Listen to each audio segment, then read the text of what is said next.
today I am here with Timber, and in this video we are going to be talking about 10 ways that reptile keepers can actually save money while being in the hobby. There are a few good ways that I actually personally use that I thought I'd share with other people. I'm sure this video has been done somewhere else, and if you know someone who has done it, please let me know and I'll put them in the description. But I just thought I would do it with the techniques that I use. And yeah, so stay tuned to keep watching. And I also wanted to just thank you guys for 100 subscribers. I know it's not much, but anything is better than nothing. And I enjoy making videos so much, so I appreciate all your support. And yeah, that's all. Let's just get right into the video. Okay, so the first trick that I have to save money is actually going to the Dollar Tree and Goodwill for foliage and clutter, instead of going straight to Joann's or the pet store or Michael's, whatever craft store you may choose for foliage. The Dollar Tree has really good and really affordable clutter and foliage. I get them all, obviously, for $1, nothing more. And you can get so much, it's crazy, and they're all really high quality. You just have to make sure that you wash them to get all of those dyes out. But once they're washed, they're literally perfect. They work as good as the ones for Michael's and for tanks. They make them look so cute. The greenery that they have is adorable. And they also have, for spring right now, like little garden sets. So they have a bunch of like mushrooms and cute gnomes and stuff for decor. And it's really adorable, and I would really recommend it to save a lot of money on expensive foliage for Michael's. I have done that before, and I have spent over $100 just on flowers. 10 out of 10 would not recommend. Go to Goodwill or the Dollar Tree first and see what they have before you make that big jump to the more expensive places. The next tip that I have to save money is going on Facebook Marketplace and Craigslist before you go straight to the pet store.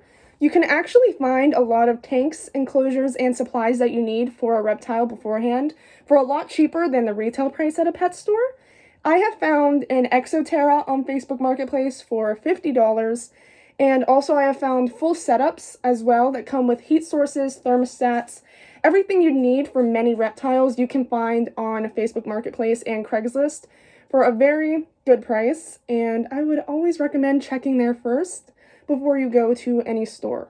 So next we have going to Expos for enclosures. If you check Facebook Marketplace, Craigslist, and the only place you can go to find enclosures is at the pet store, I would recommend seeing if there's an Expo near you first. At Expos, they actually don't do retail prices, they do the wholesale price, so you're gonna save a lot of money. They had Exoterras at the Expo near me, as well as the Thrive 40-gallon tanks, and they go for about $200 in store, but there they were only $110 and $115. So that's a big chunk of money that you'd be saving if you have the option to go to an Expo, since they do wholesale instead of retail. Then you can also buy your feeders in bulk at Expos, and you'll also end up saving a lot of money. I know a few people who buy in bulk online, and they also do save money that way, but not everyone wants to pay the high shipping costs that frozen rodents require, which is 24 hours, so that they stay frozen and don't thaw out. And when you buy in bulk, they usually will give you discounts, especially at Expos, because you're buying a much higher quantity, and they will give you a lower price for that. I always buy in bulk for my snake feeders, and I try to for my lizard feeders, but sometimes it gets a little bit more tricky to keep that many alive. But it is definitely recommended to do that just to save money on feeders, since they can get expensive, especially if you're buying them at the same price every time, when you could be saving money by just buying in bulk to keep you going for the next few months. This one goes along with actually saving money on the actual reptile that you'd like to buy. When you go to reptile expos, the price that they have on the reptiles is 99% of the time a lot higher than it would be on Morph Market or elsewhere. And they try to just get more money out of that so they make more profit, of course, especially at a reptile show, which is where a lot of families go and get their first reptile. And when you are looking at one and it's a lot more expensive than it should be, always go to Morph Market first. And what you can do to save money is find their average price on Morph Market, and then come up with your own negotiating price based off the price that the reptile you want is already at. And 99% of the time, that is going to work, and they are going to bring the price down because they know that you know that it's not worth that much. For example, Ivy, who is my ball python, she was $120, and she's just a plain fire. On Morph Market, they're $40, $50 at the most. And all I said was, hey, I'm not going to pay this much for just a plain fire. Here are some Morph Market ads. Can we please have a lower price? And they didn't go as low as I'd wanted them to, but they did go low enough to go down to $70, which was enough for me. So I did get her, but that's definitely something you can do to save a lot of money at Expos, since they do rack up their prices a lot compared to on Morph Market. DIY projects are also another really fun and creative way that you can save money. I have done DIY hides and DIY water bowls. I could possibly make a video on how to do that. And each one of them costs about $5 each. You can literally make them out of Tupperware containers and make them really cute. Or you could use expanding foam and like just any other kind of foam to carve. And you can literally make so much stuff out of it for a lot cheaper. I know a lot of the hides out there go for around $30. I personally have bought one that was $35 for Mochi, and now I'm going to be just making him one and reselling that one on Facebook. So they do go for quite...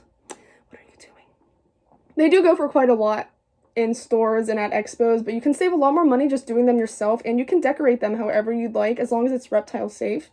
And I'm in a lot of groups for that I can link below to help you if you want to do your own DIY stuff for enclosures, especially water bowls and stuff like that.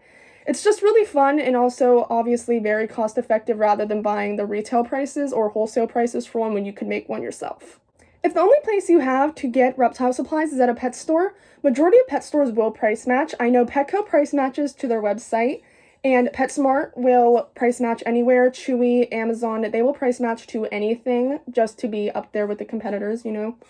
And online, you can also price match on Petco, and if you do it online, you can actually price match to Chewy, Amazon, and other competitors only online, but you can choose to pick up what you need in store if they have it, and you'll still get the price match, so you just have to do it online.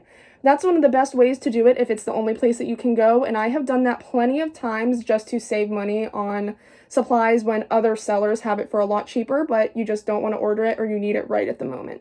So this one is very preference-based. Not everyone is able to do this, but if you can, I would highly recommend it. You could actually do a savings account or a credit card made only for reptiles and reptile supplies.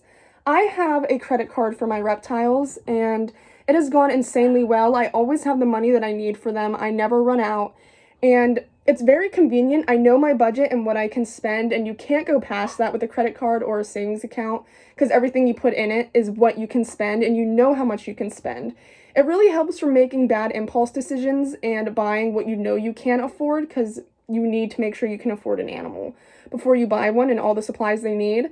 I also can use that for vet visits, any supplies that I may have forgotten and need randomly, food that I might be short on. I use it for literally everything, and it has helped so much, and I actually love it so much, and I would totally recommend it for anyone who is able to do the same thing. So the last tip I have for saving money is actually to just research what you need. I have bought a whole bunch of stuff that I thought I needed, and it actually went to the dumpster, or it ended up being a waste because it broke because it was really bad quality and I didn't research into the reviews, or it was just a completely wrong product. I have done that in so many different situations, it's insane. I actually bought a Thrive UVB at first for my bearded dragon because it was recommended to me, and they said, get this, and I said, okay, and it turns out it doesn't even provide the UVB that they need, and it was way more expensive than a T5 bulb and the fixture for that on Amazon. So that was a big waste of money, and that is what made me realize, start researching into the right products that you need and find the one that has the best reviews, especially when you're researching the animal you get, because it's going to save you a lot of money and also keep your animal healthy and not stressed. Thank you guys so much for watching. I really appreciate it. I really enjoy making these videos, and I hope you enjoyed this one today, and I hope it might be able to help you guys. I know a lot of it might have been common sense, but I thought I'd just put it out there anyways in a video in case there's any new reptile keepers who want to save money. I did not make this video to make it seem like you need to take the cheap way out when buying a reptile. You should always make sure that you can afford an animal, because if you can't afford an animal, you're not going to be able to afford everything they come with, including unexpected vet visits and everything like that. But there are ways to save money in a good manner instead of just trying to save money so you can get an animal that you might not be able to afford in the future. So I hope you found it a little bit helpful, and yeah, thank you guys so much for watching. Don't forget to like, comment, and subscribe.